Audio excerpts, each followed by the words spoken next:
ఈరోజు ప్రపంచంలో ఎక్కడ చూసినా భారతదేశం యొక్క పేరు లేకుండా లేదా మన అస్తిత్వం లేకుండా ప్రపంచంలో ఏ దేశం లేదని మనం గర్వంగా చెప్పుకోవచ్చు. ఎందుకనంటే ప్రతిదీ మన వేదాల నుంచే వచ్చింది. ఇది వేదభూమి, ఇది కర్మభూమి. ఈరోజు ఈ నాసా వీళ్ళు ఏ ప్రయోగాలు చేసినా ఒకప్పుడు ఇవన్నీ మన వేదాలలో ఇప్పుడు కూడా ఉన్నాయి. ఆ మధ్య ఒక సమస్య వస్తే మన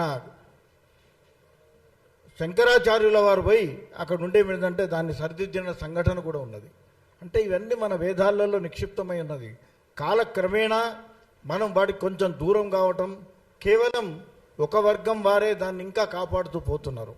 కాబట్టి ఏమిటంటే దీని గురించి ప్రపంచంలో ఇంకా మన గౌరవం ఉన్నది. కాకపోతే మనం గౌరవించుకోవడం అన్నది కూడా నేర్చుకోవాలి. ఈరోజు ప్రపంచంలో చూడండి, ఒకటే మీ అందరికి ఒక చిన్న ఇప్పుడు విషయం చెప్తాను. ప్రపంచం మొత్తంలో ఎన్ని వారాలు ఉన్నాయండి? వారానికి ఎన్ని రోజులు ఉన్నాయి? 7 రోజులే కదా. ఆదివారము, ఆదిత్యుడు, మనం ఆదిత్యుడు ఉంటాం, సన్ అని ఇంగ్లీష్లో అన్నారు. మూన్, సోముడు అంటే చంద్రుడు. సోముడు, మంగళుడు, బుధుడు, గురువు, సాటర్న్, శని, ఇవన్నీ మీరు వింటున్నారు కదా. ప్రపంచంలో ఈ వారాలు తప్ప ఇంకేమైనా వారాలు ఉన్నాయా చెప్పండి? మరి ఎక్కడి నుంచి పోయింది? దానికి ఆద్యులు ఎవరు? మనం కాదా? మనం గర్వపడాలి. మనం గర్వపడాల్సిన అవసరం ఉన్నది. ఇప్పుడు ప్రపంచీకరణలో చాలా మార్పులు వస్తున్నాయి, తప్పులేదు. మనం కూడా ప్రపంచానికి పోటీకి ఎదగవలసిన అవసరం ఉన్నది. అంత మాత్రాన మన వారిని మనము అవమానించుకోవడం, కించపరచడం మంచిది కాదు. ప్రపంచవ్యాప్తంగా ఈరోజు బ్రాహ్మణులకి గౌరవం ఉంది. ఇతర రాష్ట్రాలలో కూడా దేవాలయాలు ఏర్పాటు చేసిండ్రు. అక్కడ అర్చకులు కూడా బ్రాహ్మలే ఉన్నారు. ఇక లేరా ప్రపంచంలో వేరే కులాల వారు?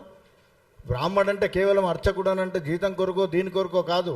వాళ్ళు ఎంత కష్టపడితే 9వ సంవత్సరంలోనే అడుగు చేసుకొని ఆయన ఏమిటంటే వేదాధ్యయనం చేస్తాడు.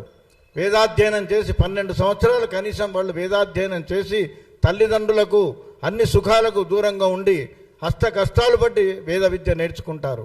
ఇవాళ మీకు పుస్తకాలలో దీంట్లో వాట్సాప్లో ఇవన్నిట్లలో వస్తున్నాయి. అప్పుడు ఇవన్నీ లేవు. కేవలం ఆ జ్ఞానమంత వారి యొక్క మేధాశక్తి మనస్సులో రికార్డ్ అయి ఉండేది. దాన్నే వాళ్ళు ఏమిటంటే తరతరాలుగా చెప్పుకుంటూ వస్తున్నారు. అందుకే ఇప్పుడు మీకు కొన్ని గ్రంథాలు కనబడుతున్నాయి. పూర్వకాలంలో ఇవన్నీ లేవు. స్తోత్రాలు కానీ పారాయణాలు కానీ ఇక్కడ మీకు కనబడేది కావు. అది కొంతమందికే నిక్షిప్తమైంది. దేవతా అర్చన కూడా ఎవ్వరు కూడా రోజు సంకల్పంలో ప్రతి ఊరిలో ఎట్లయితే కుల వృత్తులు ఉన్నాయో అదేవిధంగా ఏమిటిదనంటే కుల వృత్తులు అంటే ఎవరో విభజించలేదు. ఏ పని చేసేవాడిని ఆ పేరుతో పిలిచిండ్రు. 4 రామయ్యలు ఉన్నారనుకోండి, ఏ రామయ్య అని అంటే ఫలానా అయ్యగారు రామయ్య, లేకపోతే వడ్రంగి రామయ్య, లేకపోతే ఫలానా కంసాలి రామయ్య అని ఇట్లా పెట్టి వాళ్ళు చేస్తున్న పనిని బట్టి వాళ్ళని విభజించారు. కానీ కుల వృత్తి కానీ కులాల విభజన కానీ ఎవరు చేయలేదు. దాని మీద ఎవరో చేసిండ్రని చెప్తున్నారు కానీ ఎవరు చేయలేదు. వృత్తి ఈరోజు కూడా అంటున్నాం మనం. ఈరోజు ఏమంటారండి, సెలూన్లో ఏ కులాల వాళ్ళు చేస్తున్నారో తెలియదు మనకు. వాళ్ళు ఏమంటున్నారు, సెలూన్ అంటే ఆయనను బార్బరే అంటున్నారు కదా, ఒక్కొక్క వడ్రంగి అంటున్నారు కదా. గుర్తింపు అది అంతే.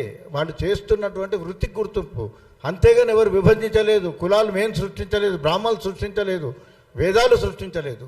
కాబట్టి దయచేసి గమనించాలి. ప్రతి చిన్న విషయానికి బ్రాహ్మణుల మీద అటాక్ చేయటం. బ్రాహ్మణులు అంత చౌకగా కనబడుతున్నారా ప్రపంచానికి? మాకు కూడా మనం జాగ్రత్తగా ఉండరు. ఎవ్వరిని ఒక మాట అనరు. గుడిలో ఎవరు వచ్చినా వారి గురించి అడగరు. సర్వే జన సుఖినో భవంతు, అందరికి ఇచ్చినట్టు తీర్థ ప్రసాదాలు ఇస్తారు. వారికి కూడా సాధారణంగా గౌరవిస్తారు తప్ప ఎవరిని కూడా నిందించరు, ఎవరిని కూడా అవమానపరచరు. కాబట్టి బ్రాహ్మణులను కూడా మనం గౌరవించండి. వారు మీలో ఒక భాగము, ఈ సమాజంలో ఒక భాగము. వారు అనునిత్యం మీ మంచి కొరకే ప్రతిరోజు దేవుడి దగ్గర కోరేది అదే. అందరూ బాగుండాలి, అంతా బాగుండాలి అనే కోరుతుంటారు. కాబట్టి వాళ్ళ గురించి దయచేసి మీరు చేస్తున్నటువంటి ఎవరైనా ఒక తప్పుడు ఆరోపణలు కానీ ఇంకేదైనా కాస్తే దాన్ని గౌరవప్రదంగా విరమించుకోవాలని కోరుతున్నాం.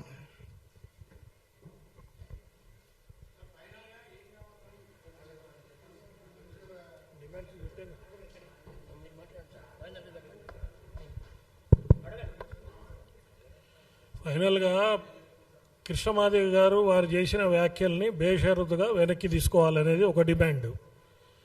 అర్చకత్వాన్ని బ్రాహ్మణులకి ఇప్పుడు వారు పేటెంట్ అన్నారు కాబట్టి మా పేటెంట్ కావాలని మేము అడుగుతున్నాం.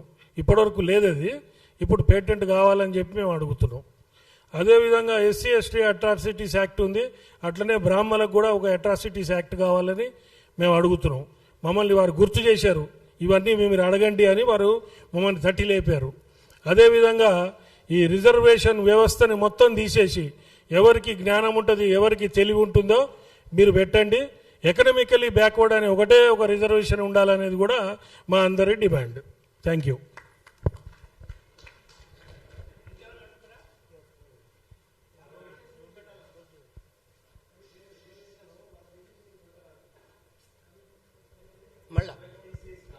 రిజర్వేషన్ వ్యవస్థే తీసేయాలని అంటున్నాం. అంబేద్కర్ గారు 10 ఏళ్ళు ఇచ్చారు, ఇప్పుడు 70 ఏళ్ళు అయింది. వ్యవస్థ తీసేసి ఎవరు కాంపిటీషన్లో ముందరుంటే వాళ్ళకి ఇవ్వండి, ఎకనామికలీ బ్యాక్వర్డ్కి కొంచెం రిజర్వేషన్ పెట్టండి అని అంటున్నాం.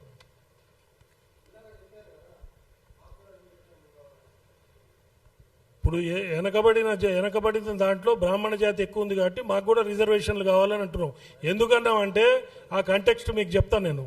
ఇప్పుడు ధూపదీప నైవేద్యం స్కీము, అర్చకల స్కీమ్లో చాలామంది 26 కులాలు అర్చకత్వంలోకి వచ్చినాయి. వారు అక్కడ రిజర్వేషన్ ఫలాలు అనుభవిస్తున్నారు, ఇక్కడేమో పక్కన శర్మ శాస్త్రి అని పేర్లు పెట్టుకుంటున్నారు. మేమేమంటున్నాం అంటే మాకు కూడా ఆ రిజర్వేషన్ ఫలాలు ఇవ్వండి అని మేము అడుగుతున్నాం. లేదంటే మా వాళ్ళని కూడా ఓసీల్లో కన్వర్ట్ చేయండి అని చెప్పి మేము అడుగుతున్నాం. Thank you very much.